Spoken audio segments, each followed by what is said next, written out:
বিগত 3-4 দিন থেকে জনমনে একটাই প্রশ্ন, আলহামদুলিল্লাহ দেশ স্বাধীন হয়ে গেছে, কিন্তু কিছু সংখ্যক প্রোফাইল ফেসবুকর এখনো লাল রয়েছে, তাইলে কি তা দেশ স্বাধীন হয়েছে নানি?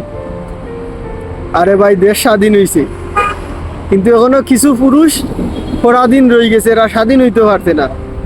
মনে কইবা কিছু সংখ্যক পুরুষ এরা খারাপ, হইতাম পারি আমি, হইতে পারো আপনি, আপনার কোনো বন্ধু বান্ধব, কইবা কেমনি আমি তো স্বাধীন। ওই তুমি স্বাধীন, কিন্তু পরাধীন খেরা। আমরা আগে তুকাই পুরুষ কয় প্রকার? পুরুষ হইল 2 প্রকার, এক জীবিত, আরো হইল গিয়া বিবাহিত। তো এই লাল প্রোফাইলদারি যারা আছেন এরা হইল গিয়া বিবাহিত পুরুষ। কইবা কেমনে? এই বিষয়টা ক্লিয়ার করার লাগে আমি আর একটা ভিডিও ক্লিপ এড করতাম, মনোযোগ দিয়া দেখো, দেখলে বিষয়টা সুন্দর মতন ক্লিয়ার হয়ে যাবে। বলো, আমি নিয়াজলামে আমি নিয়ে আসলাম চেষ্টা করিতেছি তরকারি সুযোগ তোলো।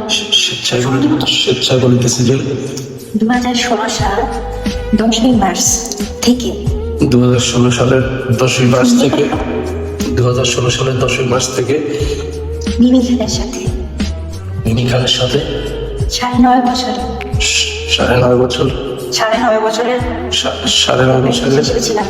ও সুন্দর করে বলি ওপেন রিলেশনশিপে ছিলাম এবং এবং সজ্ঞানে সজ্ঞানে পরিবার সহ পরিবার সহ 1/8/2024 বলে বলো 1/8/2024 পরিবার সহ সজ্ঞানে বিবাহ বন্ধনে আবদ্ধ হয়েছে। আমার ঘরে সুন্দরী না বউ আছে, বলো আমার ঘরে সুন্দরী বউ আছে। সুতরাং কোন নারী আমাকে মেসেজ দিবেন না। আমার বউ ব্যতীত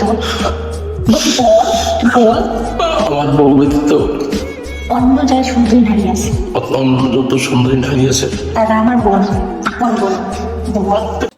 বলতে পারছি, বল তারা আমার আপন বোন লাগে। আমার কেউ নখ দিবেন না। আমার কেউ নখ দিবেন না। আমার বউ অনেক সুন্দরী, বলো বলো। আমার বউ অনেক সুন্দরী। হাসি হাসি হাসি।